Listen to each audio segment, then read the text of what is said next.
llegado a nuestro tercer capítulo de Actualízate Laboral. Y hoy vamos a hablar de un tema que es candente.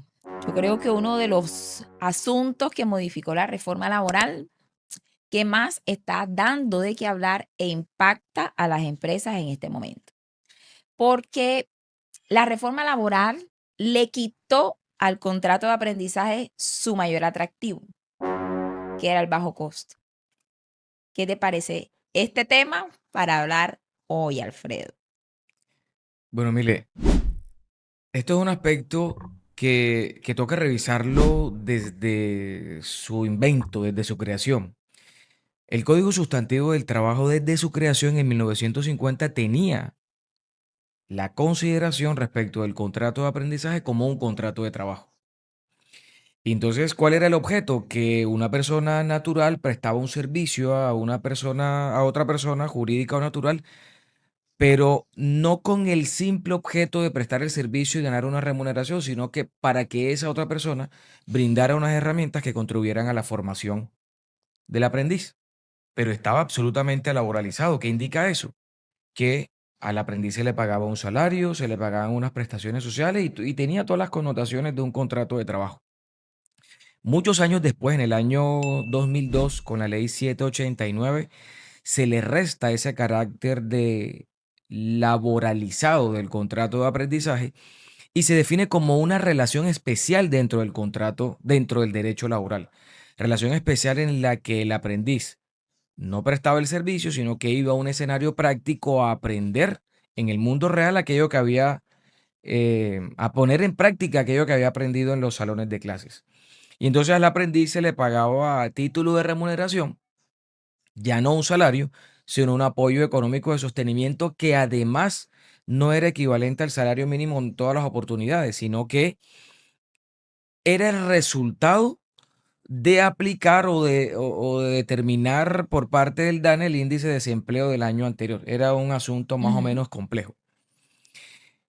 Pero llega entonces la ley de reforma laboral, la ley 2466, y se le entrega nuevamente al contrato de aprendizaje una connotación laboral. Pero dice la norma, es un contrato de trabajo especial que puede ser a término fijo, pero que se le tienen que aplicar todos los derechos, todos los auxilios y todas las garantías de los trabajadores. Y ahí comienza la discusión. Si es un contrato de Ujú. trabajo, ¿para qué colocarle la connotación de especialidad? Eso, ¿cómo se come? ¿Eso de dónde sale? ¿Eso para qué? ¿Cuál es la finalidad? Mire. L- Digamos, antes de responder esa pregunta, yo creo que la finalidad la encontramos un poco en esa misma historia que tú nos estás narrando, porque yo encuentro ahí una columna estructural, y es que cuando nace el contrato de aprendizaje, por allá en los años 50, el propósito o el objetivo principal es el aprender, el poner en práctica esos conocimientos que yo he aprendido en el aula de clases.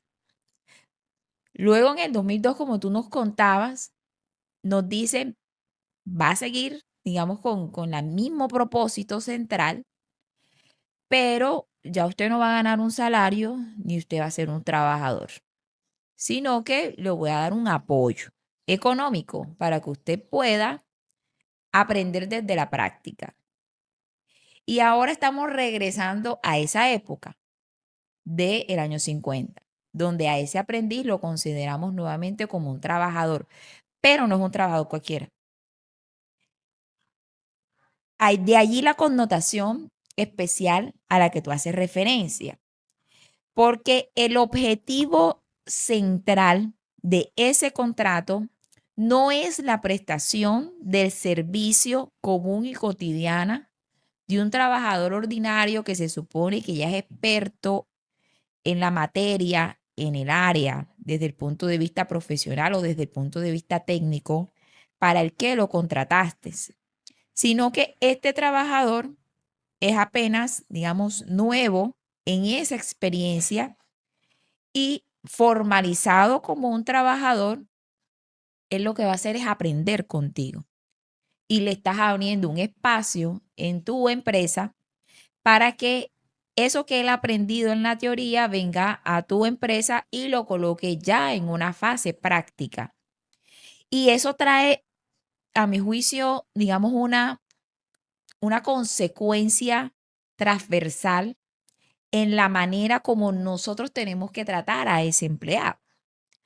Porque desde la exigencia que le hacemos y desde los resultados que esperamos, ya a ese trabajador no le podemos exigir de la misma manera que al trabajador ordinario, sino que el enfoque y la exigencia y eso que nosotros como abogados laboralistas llamamos subordinación, se restringe a ese objeto específico que es el de enseñar, el de aprender, el de el ser tutor y acompañar a ese trabajador aprendiz para que fortalezca sus habilidades. Y creo que además nos coloca en unos escenarios donde frente a este cambio en la normatividad uno puede hacerse muchas preguntas, que es lo que yo quisiera que nosotros abordáramos en este espacio. Ok. Listo. ¿Por qué? Porque finalmente eh, tenemos un cambio estructural en la naturaleza de lo que es el contrato de aprendizaje y además de decirnos que es especial, también nos dice que es fijo. Eso quiere decir que yo no puedo contratar a un aprendiz por un contrato de obra labor, ni tampoco lo puedo vincular a término indefinido. No, es un contrato fijo.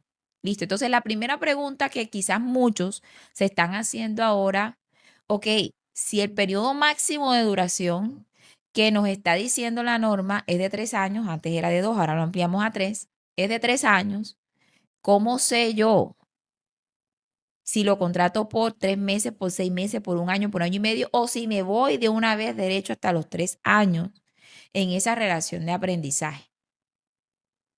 Explícame y expliquémosle a la Bueno, gente qué elementos debemos tener en cuenta para determinar esa duración. ok, yo creo que si bien el plazo de 3 años, digamos, es un término global, no todos los aprendices pueden contratar desde el día uno hasta que transcurran 3 años, porque el aprendiz no deja de ser un estudiante que está vinculado a una institución educativa, llámese Servicio Nacional de Aprendizaje SENA o llámese Institución de Educación Superior, porque los aprendices no solamente son los vinculados al SENA. Entonces, el primero tiene un contrato de formación con la institución educativa y después tiene un contrato de aprendizaje con la empresa patrocinadora, que es la empresa que los contrata. Entonces, la empresa que los contrata tiene que consultar cuál es el currículum de ese estudiante y ese currículum debe indicar en cuánto periodo él tiene que surtir su fase práctica para poner en funcionamiento aquello que ha aprendido en los salones de clases. Entonces, por ejemplo, los estudiantes universitarios que pueden ser aprendices, los pensum académicos dicen que su periodo práctico corresponde al periodo académico de la universidad, que son 16 semanas. 16 semanas son aproximadamente 4 meses. Entonces, si yo suscribo un contrato de aprendizaje con un estudiante universitario, cuando se puede hacer, entonces, ese contrato debe tener un vínculo de 4 meses, desde cuando comienza a ser estudiante con la matrícula financiera y académica en su institución de educación superior, hasta cuando deja de ser estudiante el último día de ese calendario académico. Lo mismo ocurre con la formación técnica o tecnológica del SENA y de las instituciones de educación superior diferentes.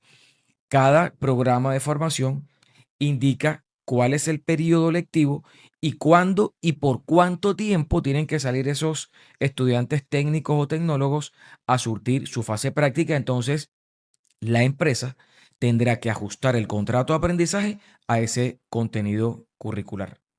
Ok, entonces eso quiere decir que el primer paso al formalizar un contrato de trabajo con un aprendiz, SENA en este caso, yo tengo que preguntarle al SENA cuál es el periodo de formación práctica y ese periodo de formación práctica que esté en el programa de estudio es la duración del contrato de trabajo. Sobre todo, y quiero hacer una anotación, y es que como la ley 2466 trae como regla general el contrato de trabajo a término indefinido. Entonces, si yo no observo la regla del tiempo del currículum para práctica, entonces ese contrato tendrá la consecuencia de desnaturalizarse respecto de contrato de aprendizaje y convertirse entonces en un contrato de trabajo ordinario y cuidado, se convierte en un contrato de trabajo a término indefinido. Bueno, ahí sí te apoyo en esa interpretación. Porque pese a que tenemos los 3 años de límite, a menos que exista una circunstancia extraordinaria, no sé, quizás un fuero de estabilidad reforzada por maternidad, por ejemplo, y ese periodo de vinculación ya tengo que mantenerla protegida porque es destinataria de la protección, pero de pronto ya no está cursando o finalizó la etapa práctica según su currículum. eh, a menos que suceda una circunstancia extraordinaria como esta, si no se respeta los periodos académicos que tenga establecido el SENA en este caso, pues corremos el riesgo de que esa relación de aprendizaje se desnaturaliza. Se desnaturaliza por la misma consecuencia de que ya el estudiante realmente no está haciendo una práctica según su programa de estudio. Y ahí tú nos has tocado ya un primer problema, digamos un primer planteamiento, y es los fueros. Si yo contrato a un aprendiz por su periodo académico, que puede ser de 4 de 6 meses, por ejemplo, y en ese periodo le surge al aprendiz una situación que le da una estabilidad superior al del resto de los trabajadores, un Ujú. fuero, por maternidad, por paternidad, por enfermedad, por ser padre o madre cabeza de familia, por pertenecer a una directiva sindical o por fundar un sindicato en ese momento, ¿qué creerías tú que ocurriría con ese aprendiz si ya se supera el No, periodo académico? si se supera el periodo académico, yo pienso que si estamos hablando de unos periodos definidos, que es fácil de pronto contabilizarlo, como sería licencia de maternidad, de pronto el disfrute por lactancia, que es hasta los 6 meses de nacimiento del bebé, yo creo que uno puede justificar que esa extensión del periodo del contrato más bien de aprendizaje está justificado en esas circunstancias de protección y no necesariamente tiene que migrar a un contrato a término indefinido. Ahora, si siempre y cuando el periodo de duración total se mantenga dentro de los 3 años, que es el límite máximo que tenemos para el contrato de aprendizaje. Ok. Ahora bien, si estamos hablando de un uso inadecuado del contrato de aprendizaje, quizás para ahorrar costos, porque por ejemplo, un trabajador ordinario le pago 2 salarios mínimos, pero al aprendiz el apoyo de sostenimiento es de un salario mínimo completo prestacional y ya terminó su etapa de formación práctica. No hay ninguna justificación legal para mantener la vinculación bajo esa figura. Y yo simplemente lo extiendo, porque creo tener la licencia de llegar hasta los 3 años.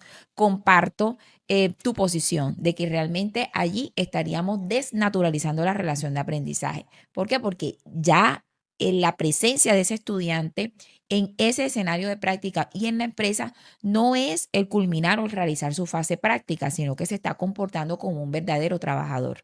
Al comportarse como un verdadero trabajador, pues entonces allí la consecuencia, según la lectura que hacemos de la nueva reforma laboral, es que los contratos se entiendan pactados a término indefinido. Entonces, más allá de la duración total de los contratos de aprendizaje, creo que hay que atender a los dos criterios. Listo. Tanto el tiempo o el plazo que nos están diciendo al cual debe corresponder, como que a la presencia de ese estudiante en la empresa cumpla con ese objetivo principal, que es el de relacionarse con el escenario real del programa para el cual está estudiando. O sea, recordando además que el programa de estudios y las actividades o las funciones que se delegan a ese estudiante deben tener una relación, porque no puedo contratar, no sé, de pronto a un aprendiz de un programa técnico de cocina para que venga a hacer actividades de comercio exterior o algo así por el estilo, porque deben guardar una correspondencia porque se trata de poner en práctica lo que se está aprendiendo en el aula. Perfecto. Y viene un segundo problema, no es un problema, es una segunda pregunta. Y es, la ley 2466 es expedida el 25 de junio de 2025. Ujú, Pero habían unos contratos de aprendizaje que se firmaron del 24 de junio hacia atrás, cuando aún estaba en vigencia la ley 789 que no tenía los contratos de trabajo, perdón, los contratos de aprendizaje laboralizados. La pregunta que nos hacíamos los laboralistas es qué hacíamos con esos contratos que al 25 de junio ya venían celebrados, firmados, ya venían en ejecución.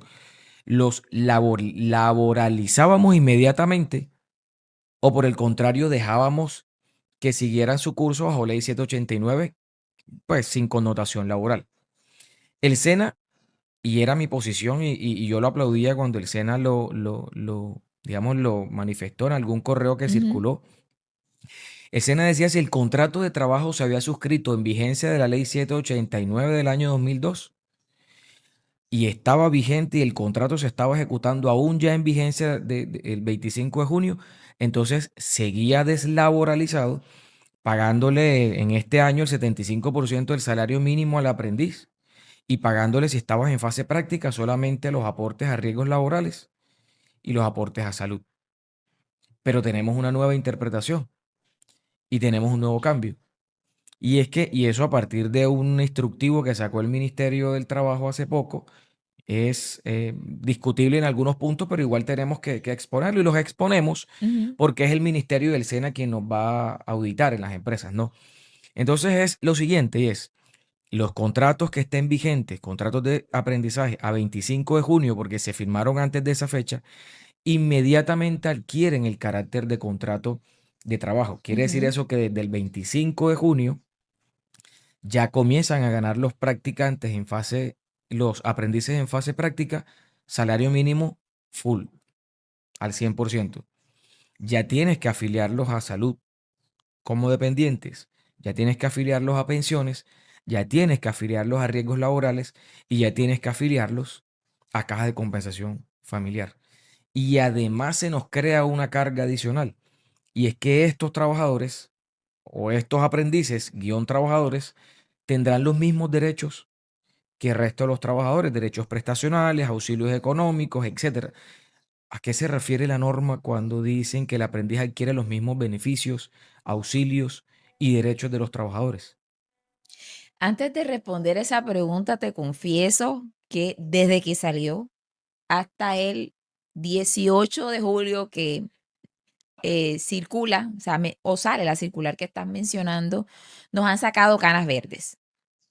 Porque aquí nos ha tocado ponernos creativos, jurisconsultos técnicos, algunos más arriesgados, otros más conservadores para tomar decisiones a ver qué hacemos. ¿Ok? Porque de todas maneras, la ley salió, no tiene un periodo de transición donde uno diga que esto comienza a regir a partir del primero. No, no, no. Inmediatamente se sanciona y se promulga la norma. Y además con uno vacío, si así uno quisiera decirle, porque al momento de escribir la norma, pues el legislador en su pluma no tiene o no escribe absolutamente todos los detalles. Entonces aquí nos toca a nosotros los abogados ponernos bien estudiosos para tomar las decisiones. Habían algunos colegas que decían, no, que en virtud del principio de retrospectividad, no lo voy a explicar, porque este no es el escenario de pronto para que entremos en este tipo de tecnicismos. Pero yo, por lo menos con las empresas que acompaño y que asesoro, quise ser práctica y además cautelosa. Yo dije, mira, esto entró en vigencia en 25, yo no sé qué va a ser otro, pero yo te recomiendo y fue lo que yo comencé a hacer. Vamos a hacer otros CIES donde a los aprendices que están en curso vamos a laboralizarlos. Entonces, Desde con el ese 25 de junio. documento, desde el 25 de junio. Entonces, desde ese momento comenzamos a implementar esos cambios con unas consideraciones de, mira, salió la ley. Usted se contrató bajo el esquema anterior, pero de todas maneras, a partir de este momento, yo lo voy a reconocer a usted como un trabajador y voy a cancelar todo lo que le corresponde. Eso quiere decir que se estaba pagando el 75 del salario mínimo, usted se gana el 100%, vamos a hacer las afiliaciones y, oh, qué lío, porque es que no tenemos una planilla que nos permita hacer las cotizaciones para todo lo que nos están exigiendo en este momento. Entonces, pongámonos creativos. vamos a tratar de utilizar entonces la planilla de trabajador ordinario, de dependiente, Para el pa- que está en pa- fase para práctica. el que está en fase práctica, correcto. Y bueno, y uno comienza a discutir. Ah, pero es que esa planilla me liquida caja compensación y la norma no dice que yo tengo que pagar caja compensación, pero ven acá, ¿cómo hacemos aquí? Entonces ahí nos estábamos jalando los pelos entre los laboralistas de, pero si no dices excluyente, pero si no, pero si sí.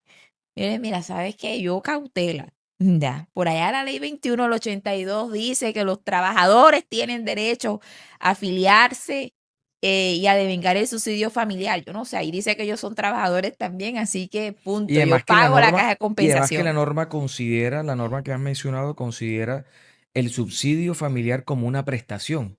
Una Sí, prestación en la misma categoría de las cesantías, de las primas, de la dotación de calzado y vestido de labor, luego entonces tenía que pagarse, aunque la norma no lo definiera. tendría Y que esos son los pagarse. problemas que nos trajo la norma. Nos trajo la norma y ahora que salió la circular, de pronto tenemos un poquito de mayor claridad en el sentido que pues ya no tendríamos que estar discutiendo con tu criterio y que el mío, porque hay una orientación y realmente esa circular de la que me estás hablando no es ley, es decir, que no me ata y yo pudiera tener una interpretación distinta de la norma, pero a grosso modo o en líneas generales, yo creo que con todo lo que los laboralistas y en los distintos escenarios hemos podido conversar y discutir, estamos más o menos en sintonía. ¿En sintonía de qué? Ok, de que ahora mismo estamos pagando un salario, de que ese aprendiz, por supuesto, sale más caro,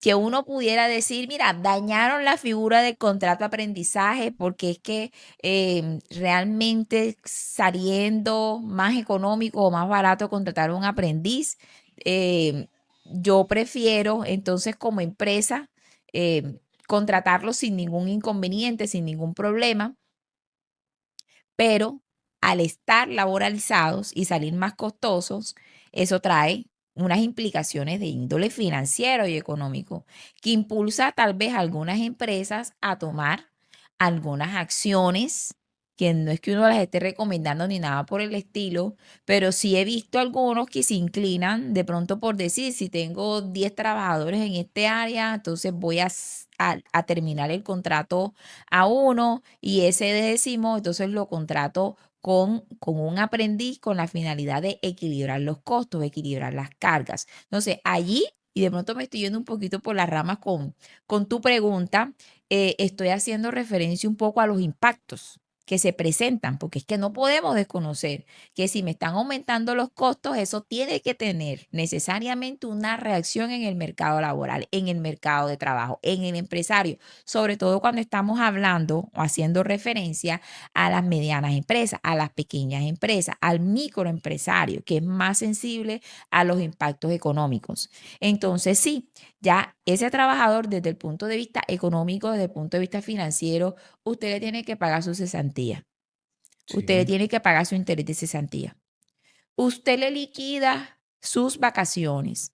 Es más, si de pronto la duración de esa práctica es mayor a un año, él tiene derecho a tomar su periodo de vacaciones como un disfrute remunerado y luego regresa y sigue con su fase práctica.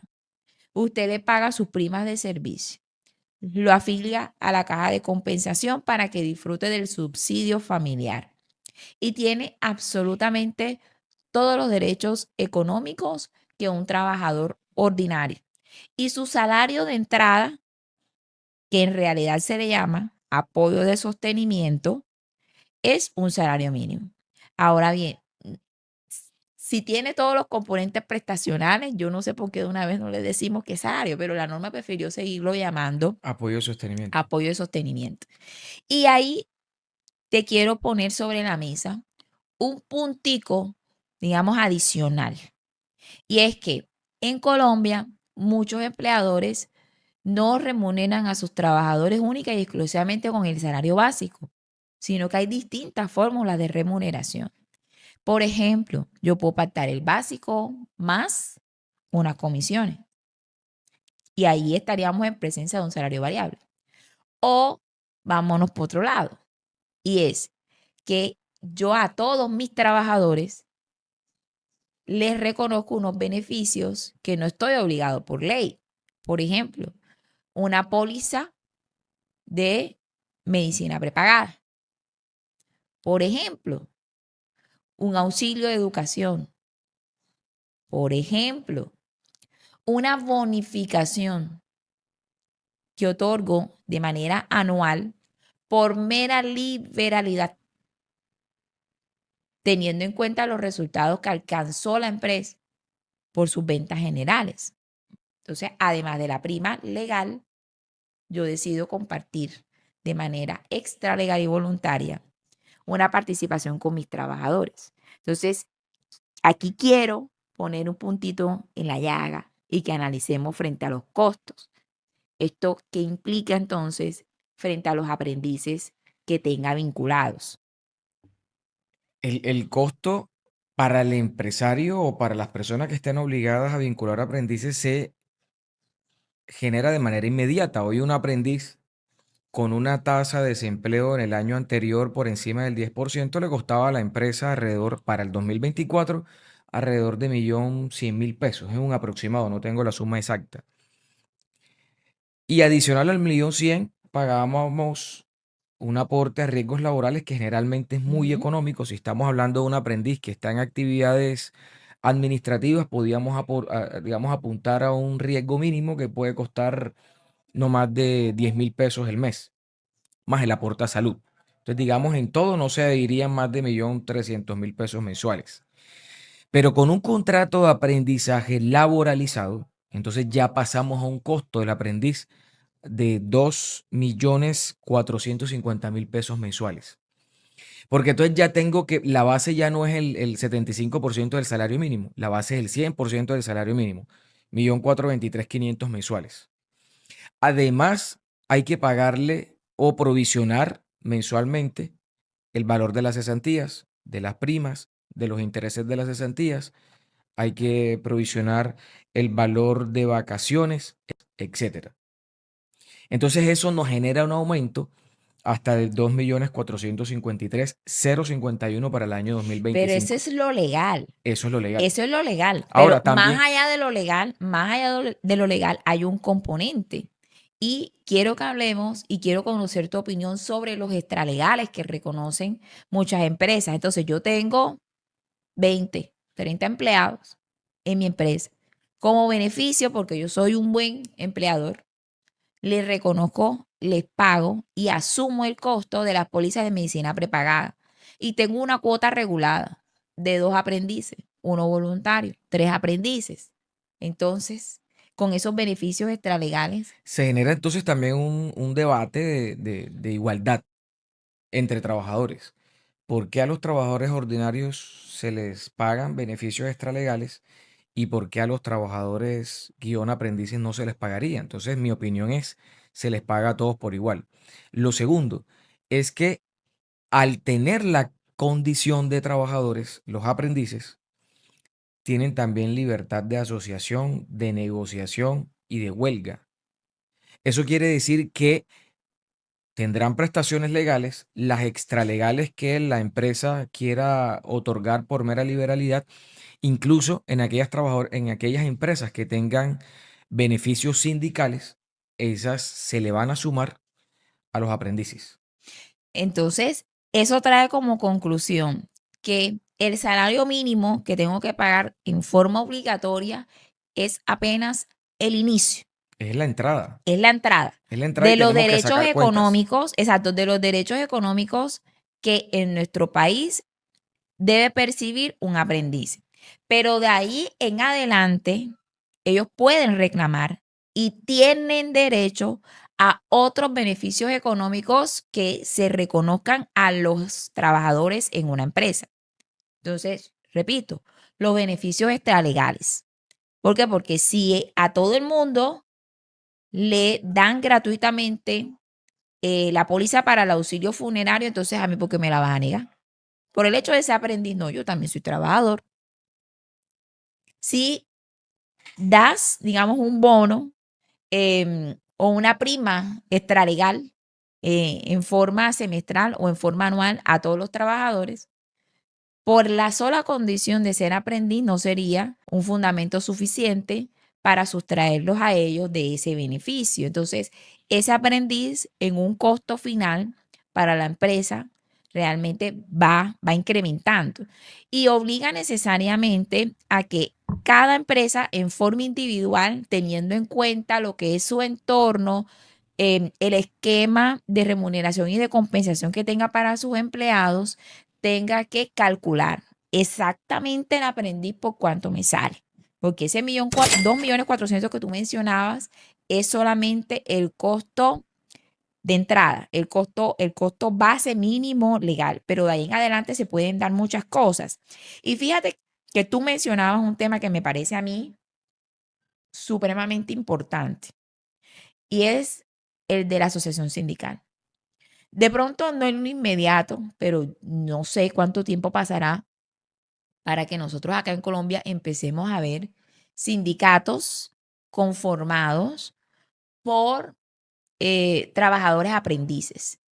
Trabajadores aprendices que busquen mejorar sus condiciones vía convención colectiva o vía pacto. Entonces, me gustaría que primero a nuestra audiencia le explicaras un poquito, además porque tú eres mucho más experto y conocedor del derecho colectivo, digamos ahí esas dos figuritas con qué se comen o cómo se manejan, para poder entender por esa válvula, por ese camino del que te estoy hablando, que es la asociación sindical, qué pudieran entonces perseguir o cómo pudieran eventualmente verse afectadas las empresas. Bueno, eso es un punto interesante y yo creo que nadie, o bueno, muy pocas personas aún están visionando lo que esto se puede constituir. Digamos, para sintetizar, los trabajadores y los aprendices hasta este momento tienen igualdad de derechos en cuanto al acceso de beneficios, auxilios y prestaciones que establece la ley. Entonces, el aprendiz tiene derecho legalmente a gozar de un salario mínimo, de cesantías, de intereses de las cesantías, de primas de servicios, tiene derecho a gozar de vacaciones, de dotación de calzado y vestido de labor y de otras prestaciones tarifadas como indemnización por despido sin justa causa, sanción moratoria por el no pago de salarios y prestaciones a la terminación de los contratos y la sanción moratoria por la consignación tardía de las cesantías. Eso es legal, aplica para los trabajadores y se ha extendido a los aprendices con la ley 2466. Pero resulta que al ser trabajadores, entonces también tendrán derecho a asociarse sindicalmente, asociarse en sindicatos. Y una vez reunidos en el colectivo de aprendices, entonces plantear pliegos de peticiones a los empleadores. Ujú. Y si los empleadores no acceden a la prestación, entonces utilizar el mecanismo de la huelga como mecanismo de presión para lograr esos beneficios económicos adicionales que no están en la ley y que los aprendices van a pretender. Y pueden Ahora, negociar todo. no van a poder negociar todo. Lo único, a ver, todo y no todo. A ver, lo único que no se puede negociar es el apoyo de sostenimiento, que siempre va a ser de un salario mínimo. Pero el resto de cosas en lo que sí se va a equiparar el beneficio, sí lo van a poder negociar. Van a poder negociar primas adicionales al pago del salario, van a poder negociar estabilidad laboral, van a poder negociar que una vez, por ejemplo, se me ocurre, ¿no? Y no es una idea, para presentar pliegos, que una vez se acabe el contrato de aprendizaje, entonces tengan derecho a acceder al contrato de trabajo ordinario. Ahora, los sindicatos son de distintos tipos. Está el Ujú. sindicato de empresa, que al que se conforma con trabajadores que tienen un solo empleador. Entonces, el sindicato de la empresa ABC que construye vehículos. Listo. Y está el sindicato de industria, que es el sindicato que se conforma por trabajadores de distintas profesiones u oficios que pertenecen a distintas empresas. Yo veo un poco complejo que en Colombia existan sindicatos de empresa porque se necesitan al menos 25 aprendices. Tiene que ser una empresa muy grande Muy para que grande tenga un número para de que tenga aprendices una cuota como una cuota regulada regulada. de 25, entendiendo que por cada 20 un aprendiz. Entonces, imagínense el tamaño. Deberán existir empresas en Colombia, Nutresan, sí, digamos, los grandes emporios los económicos. grandes. Y serán muy pocos en Colombia porque en Colombia el 90% somos micro y pequeñas empresas. Pero lo que sí pueden crear los aprendices son sindicatos de industria. Entonces, reunirse los 5 aprendices de aquí con los de allá, con los de allá y con los de allá y crear un sindicato que presente pliegos de peticiones a las empresas en las que están vinculados.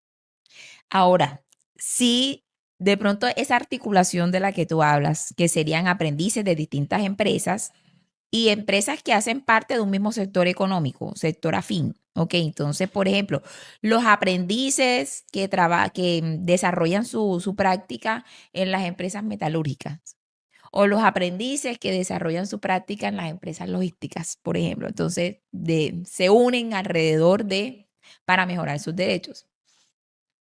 La pregunta es esta, Alfredo. Si de pronto yo en mi empresa tengo 15 aprendices y ellos se ponen de acuerdo todos para decir, quiero que mejoren mis condiciones y presentan eh, una solicitud, lo voy a llamar un pliego, solamente para ellos como trabajadores aprendices, buscando que se suscriba un pacto colectivo.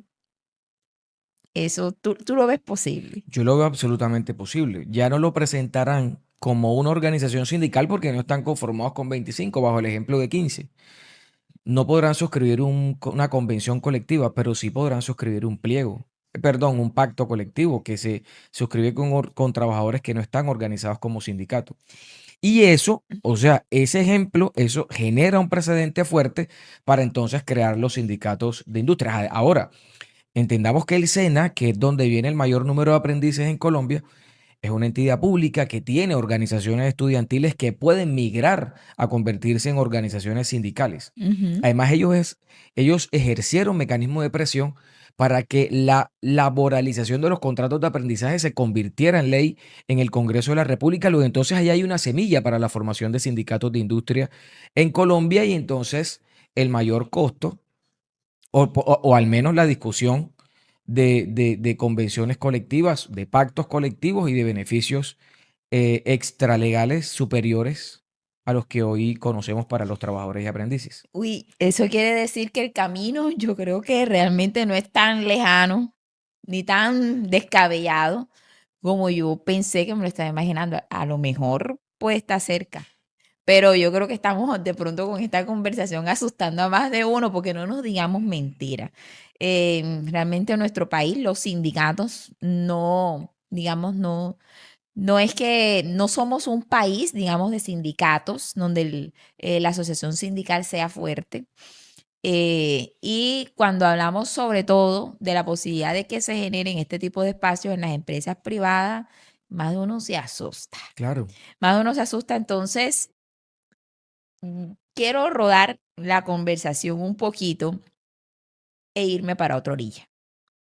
Y es que hasta aquí hemos hablado de los derechos que tienen los aprendices. Ahora, yo quiero que nosotros hablemos de los derechos que tienen los empleadores en su relación con los aprendices. Bueno, al ser trabajadores, les vamos a aplicar el régimen disciplinario de los trabajadores al interior de cada empresa. Digamos que antes ellos tenían el régimen estudiantil de la institución educativa con la que estaban vinculados y entonces la empresa presentaba una queja por bajo rendimiento, por alguna mala práctica del aprendiz y demás, remitía la queja a su institución educativa y allá el reglamento estudiantil al interior de la institución educativa imponía unas reglas de suspensión y demás.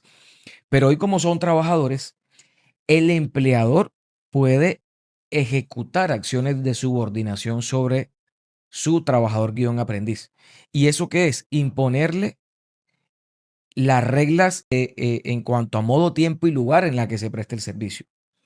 Imponerle un régimen de obligaciones y prohibiciones que está descrito en los reglamentos internos de trabajo y que además está descrito en una lista que trae el Código Sustantivo del Trabajo.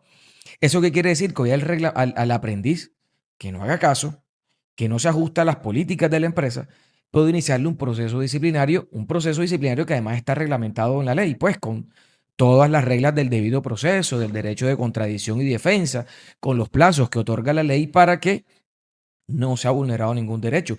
Incluso si el aprendiz no está afiliado a un sindicato, pero en la empresa hay un sindicato, podrá ese aprendiz decir, yo quiero acompañarme de 2 representantes del sindicato o de otras 2 personas para que me garanticen, pues, mis derechos al debido proceso en este escenario. Pero hoy el empleador tiene la fuerza también para decir a un aprendiz que lleve 3 meses y que está incurriendo en malas prácticas o que está violando el régimen de obligaciones y prohibiciones, señor, aquí acredito una falta descrita como falta dentro de mi reglamento interno de trabajo y te puedo despedir Pero como una justa yo causa creo que eso o tiene como una unos violación al matices. reglamento. Sí, pero yo creo que eso tiene unos matices, porque no nos podemos obligar de algo, y es que el contrato es especial, ¿ok? Y esa especialidad de la que estamos hablando y lo decíamos al inicio de este espacio, está asociada a que usted viene a aprender. Listo. Y esa especialidad yo creo que arropa todos los aspectos de las posibilidades que como empleadores nosotros tenemos con esos aprendices. Entonces, sí, yo lo puedo llamar a un proceso disciplinario, yo lo puedo sancionar, yo lo puedo suspender y yo lo puedo terminar con justa causa. No obstante lo anterior, frente a ese tipo de decisiones, no puedo perder de vista en la valoración que yo haga de las circunstancias y de los hechos, que no lo puedo medir con el mismo rasero De con que acuerdo. mido a un trabajador ordinario. Es decir, si de pronto yo de mi trabajador ordinario estoy esperando un resultado determinado, un cumplimiento de unas metas, unos entregables, unos informes, etcétera, y el trabajador no lo hace, por ahí hay una causal de deficiente rendimiento. Usted sigue el procedimiento y se fue. Listo. Pero para el caso del aprendiz, digamos que sí, pero no. Sí, pero tiene el matiz de que es que tú no le puedes decir que está rindiendo deficiente porque es que se supone Que él entra a que él formarse también. entra a formarse, entonces obvio, no te va a dar los mismos resultados con trabajador ordinario. Ok, entonces todo va a depender, y aquí es donde, o sea, cuando explico ciertas temáticas que resultan complejas, que yo digo, eso dependis de lo que se tratis. Ok, porque si de pronto estamos hablando de que comete una falta grave, hurtó algo dentro de la compañía, digamos, con culpa grave, con dolo, filtra información que es confidencial. Estamos hablando de faltas graves por sí mismas, ¿ok? Que pese a que está allí para ser formado, el reproche que se le está haciendo no tiene que ver precisamente con la formación.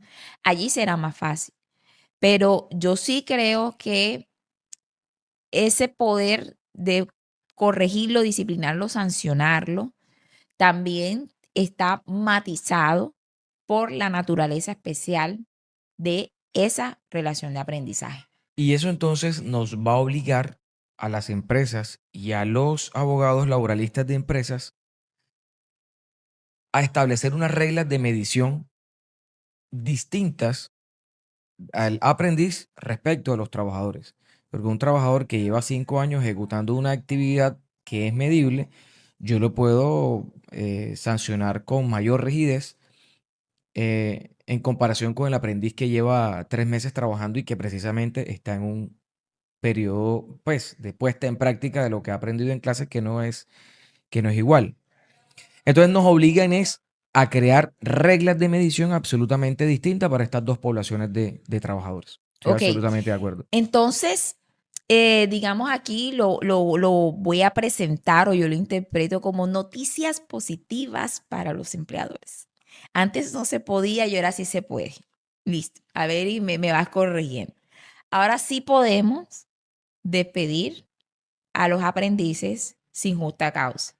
Es decir, que si ese muchacho no, digamos, hay algunas razones que aconsejan, pero no hay una razón en específica por falta grave para terminar el contrato, yo puedo terminar sin justa causa. Ahora, Pagando vamos, pagando la indemnización. indemnización que le corresponde. Ese sería uno. Pero No tengo que esperar que finalice. antes que avances, vámonos al principio del contrato de Ajá. aprendizaje. ¿Podríamos suscribir un periodo de prueba con un aprendiz, entendiendo que es un contrato de trabajo? Pues yo digo que sí, mientras se pacte por escrito, porque eso es un acuerdo que Perfecto. necesita la formalidad escrita. Mientras se pacte por escrito, yo hasta el día de hoy, no sé si mañana cambie de opinión, pero hasta el día de hoy voy a opinar que sí, porque creo que no hay nada que expresamente Lo nos prohíba. prohíba. El periodo de prueba es un acuerdo propio de de la relación de trabajo. Y estamos hablando de que ya está sometido al código sustantivo del trabajo, señor. Entonces, ¿por qué no pudiera pactar un periodo de prueba? Lo aconsejable entonces sería que para que una terminación dentro del periodo de prueba no esté sujeta a la discusión de si tuvo suficiente fundamento objetivo o no, que se establezca también unas reglas de medición de si alcanzó o no alcanzó las expectativas esperadas por la empresa patrocinadora ese aprendiz. Poder entonces mostrarle al aprendiz los resultados de una evaluación de desempeño y así objetivizamos de mejor manera la terminación por no superación del periodo de prueba. Bueno, eso para poder justificar por qué no alcanzó digamos, el periodo de prueba. Pero, como te decía antes, entre los beneficios, las cosas que antes no podíamos hacer, que ahora sí se puede, con los aprendices. Entonces, puedo terminarlo sin justa causa. Sí. Antes yo no podía hacerle un proceso disciplinario, sino que tenía que ir al SENA, remitir la falta del trabajo de ese aprendiz para que se sancionara desde el reglamento estudiantil. Ahora yo hago el proceso disciplinario en forma directa y tomo los correctivos en forma directa. Puedo hacer uso de la terminación con justa Y causa. eso no excluiría Cuando tampoco la queja o la remisión de la queja a su institución educativa para que allá no, desde otra naturaleza desde inicien otra otro proceso naturaleza. disciplinario. Correcto. Puedo terminar el contrato por justa causa. Eso quiere decir que no estoy amarrado como antes, que había una mayor, digamos, fuerza para respetar la duración total de ese periodo de práctica, sino que ahora mismo, pues, entiendo yo, hay unas cláusulas de salida. Igual terminar ese contrato por mutuo acuerdo entre las partes. Em, También hay otra situación que antes decíamos nosotros, mire, eso no se puede porque no es un trabajador. No podía trabajar horas extras en suplementarios. Si está sometido al Código Sustantivo del Trabajo y se necesita esa jornada adicional en suplementarios, yo considero que sí se le puede llamar y se le puede pedir que trabaje en horas extras. Em, Igual tendrá derecho al pago del trabajo suplementario como corresponde. Em, ¿Qué otros aspectos positivos podemos resaltar ya desde acá, desde esta orilla? eh, de las empresas patrocinadoras, y es para aquellas que tienen jornadas organizadas por turnos. Y decíamos, bueno, pero un aprendiz de pronto en esas labores no lo puedo colocar. Bueno, ya es un trabajador y usted puede colocarlo a trabajar en jornadas especiales por turnos y tendría que hacer, porque adquiere ese estatus de trabajador. No sé qué otras, digamos, ventajas o implicaciones más bien encuentras tú que resultan en ese cambio de la naturaleza del contrato de aprendizaje. Aportar simplemente a eso que el trabajo suplementario, a ver, como la naturaleza del contrato de aprendizaje es la formación práctica, experiencial, el trabajo suplementario debe ser excepcional. Ujú. Es decir, si el aprendiz no se le necesita para trabajar en horario nocturno, pues no se le coloca. Si no se le necesita para trabajar en horas extras, pues ojalá no se le coloque. Si no se le necesita para trabajar en días de descanso obligatorios, ojalá no se le coloque. ¿Cuándo sí? Cuando la jornada suplementaria, digamos, tiene una relación con la naturaleza de la labor para la cual ha sido Ujú. contratado el aprendiz. Y en ese caso, si excepcionalmente corresponde colocarlo a trabajar en esos periodos, entonces hay que pagarle los recargos de ley del 25, del 35, del 75, que la norma ha previsto para el trabajo en horas extras, diurnas, nocturnas, recargo nocturno y dominical. Bueno, dominical no, descanso obligatorio. Y hay un punto que quiero tener, que no quiero que se me escape, y es el trabajo de los aprendices adolescentes. Ok. A ver, si yo tengo menos de 15 años, o si el aprendiz tiene 15 años o menos, no, menos de 15 años, es decir, 14 años o menos, no puede celebrar contrato de aprendizaje. Ujú. ¿Quiénes sí pueden? Los de 15, 16 y 17 años. Pero estos, por reglamentación del Código de Infancia y Adolescencia, tienen una jornada máxima que no será la misma jornada máxima de los que tienen más de 18 años. ¿Listo?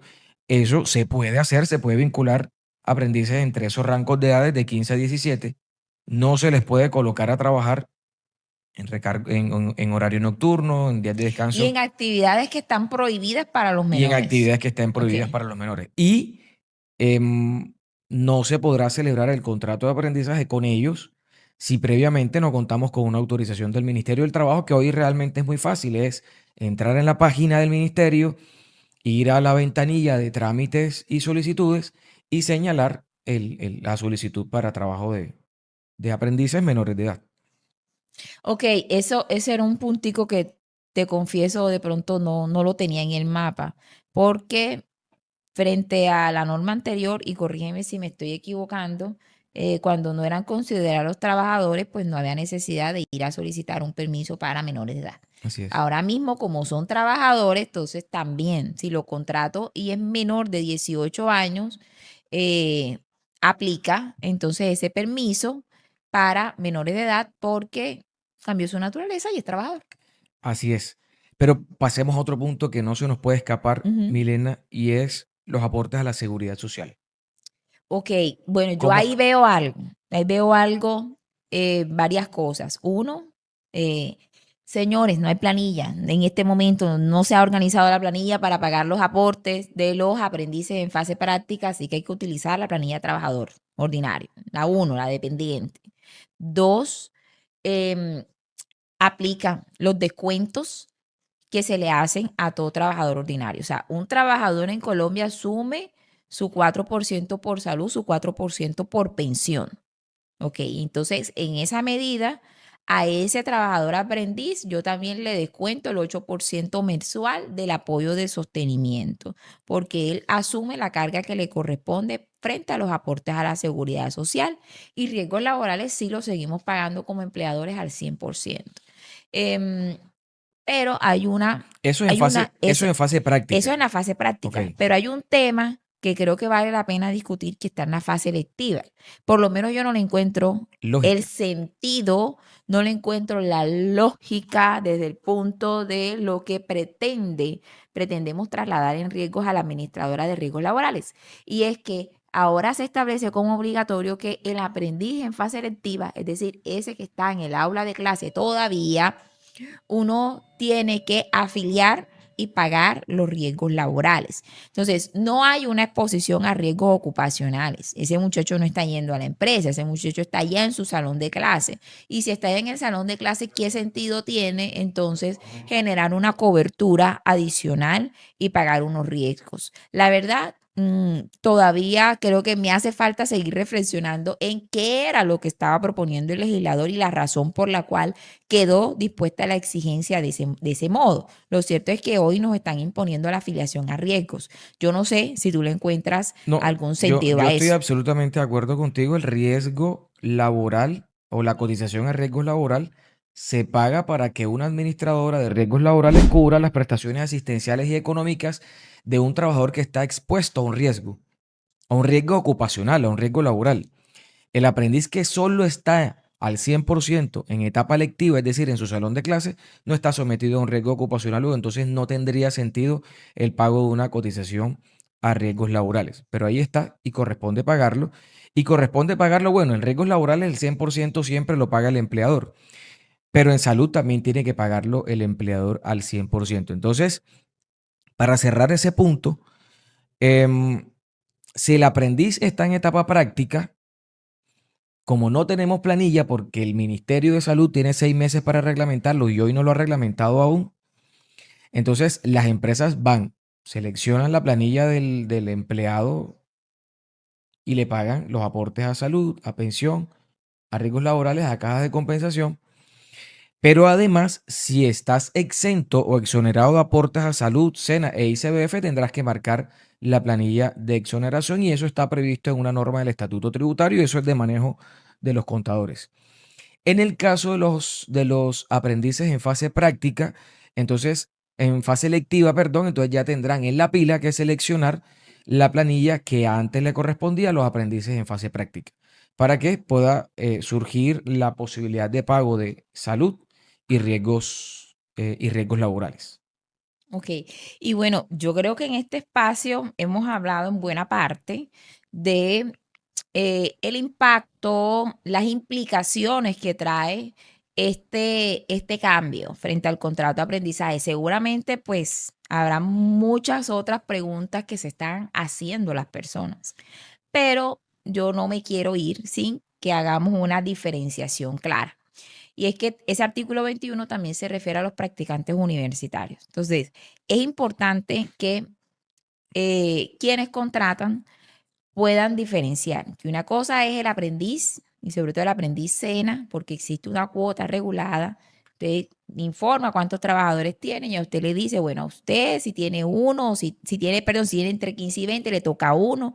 Si tiene más de 20, pues va incrementándose el valor, el número de aprendices que usted debe tener en su equipo de trabajo. Pero además de los aprendices, también las empresas se apoyan en otro tipo de estudiantes. Por ejemplo, los pasantes, por ejemplo, los practicantes universitarios. Importante aclararle a las personas que ese grupo de estudiantes, los practicantes universitarios, se siguen rigiendo por la resolución y la normatividad que estaba antes, es decir, ellos no están laboralizados. Entonces aquí explico bien, normalmente, ¿cómo vinculamos a los practicantes universitarios? Y es que yo como empresa hago un convenio con una universidad. Ese muchacho está cursando un programa de estudios en pregrado, nivel profesional, y ese programa de estudios contempla un semestre de práctica. Ese semestre de práctica tiene el mismo propósito y es relacionar la teoría con la práctica. Entonces él viene y hace su semestre de práctica en mi empresa. ¿Cuál es el monto que tengo que pagarle en auxilio económico? También le paga el valor de un salario mínimo. Pero ese estudiante universitario que está cursando su semestre de práctica no tiene derechos a parafiscales, a eh, prestaciones sociales completas, que es el, digamos, el nuevo estatus que están adquiriendo en este momento El los aprendiz. aprendices SENA. ¿Listo? Entonces, yo creo que vale la pena pues hacer esa claridad. Y también vale la pena indicar que las empresas que están obligadas a tener aprendices técnicos, tecnológicos y universitarios, según las cuentas y los porcentajes que establece la regulación, para que una empresa pueda tener un aprendiz contratado bajo la figura del contrato de aprendizaje, al menos debe tener una cuota de 4 aprendices. Y uno de ellos, entonces, uno solo será el universitario. Pero si una empresa tiene una cuota de 3 aprendices obligatorios, entonces todos tendrán que ser del nivel técnico o tecnológico. Y si quieren vincular a un universitario, entonces tendrán que acudir a la otra figura, que es la figura de la práctica o de la pasantía a través de los convenios que muy bien has explicado. Eso usualmente genera confusiones en las Así empresas. es. Y hay que decirlo, el contrato de aprendizaje no es lo mismo en cuanto a regulación y obligación de pagos del contrato de pasantías. En el contrato de pasantías, la empresa brinda el escenario de prácticas y es voluntario pagar siquiera un apoyo de sostenimiento, un auxilio de transporte, alimentación, etcétera. En el contrato de aprendizaje sí es obligatorio. Son dos regulaciones distintas que las empresas tienen que saber cómo las emplean. Sí, y bueno, ya para ir cerrando, realmente, yo creo que bueno, este gobierno ha sido el gobierno de las reformas sociales. Creo que este es el año donde, a juicio mío, estamos redimensionando las relaciones de trabajo y tenemos que cambiar el mindset. Uno de los aspectos que todo empresario, cualquier persona que contrata trabajadores debe tener muy en cuenta es su marco legal. cuáles son las obligaciones y cuáles son los derechos que yo tengo, así que hay que estar informados. Y no es momento de pronto frente a la reforma, porque hay algunos que han sido más alarmistas, no es momento de entrar en pánico con todo lo que nos cambiaron, es momento de comprender los cambios, tomar acciones para adaptarse de la mejor manera posible. Y bueno, frente al entender los cambios, la invitación que le quiero hacer yo a aquellos que están viendo este espacio es que nos apoyen, que nos sigan, porque vamos a seguir conversando de estos temas alrededor de la reforma y todos los cambios nuevos que se están dando alrededor de las relaciones de trabajo. Sobre todo porque los cambios que trae la reforma laboral no son tan sencillos como pagar un porcentaje superior en recargos, no son tan sencillos como cambiar el plazo de un contrato de trabajo, no son tan sencillos como volver contrato de trabajo a un contrato de aprendizaje. Entre líneas hay mucho contenido que nosotros ni con 10 podcasts o con 10 capítulos pudiéramos resolverlos o pudiéramos conversarlos o analizarlos, porque acá no estamos resolviendo, aquí estamos planteando unas dudas y estamos tratando de contestarnos Ujú. a partir de lo que se está discutiendo en los escenarios. Entonces es importante que nos sigan, de verdad, que nos vean y que nos ayuden a construir esto que es el derecho laboral del 2025. Sí, y que bueno, nos dejen en sus comentarios las dudas y nos planteen los temas futuros que quisieran que abordáramos en este espacio. Esto es Actualízate Laboral. Los esperamos en el próximo episodio.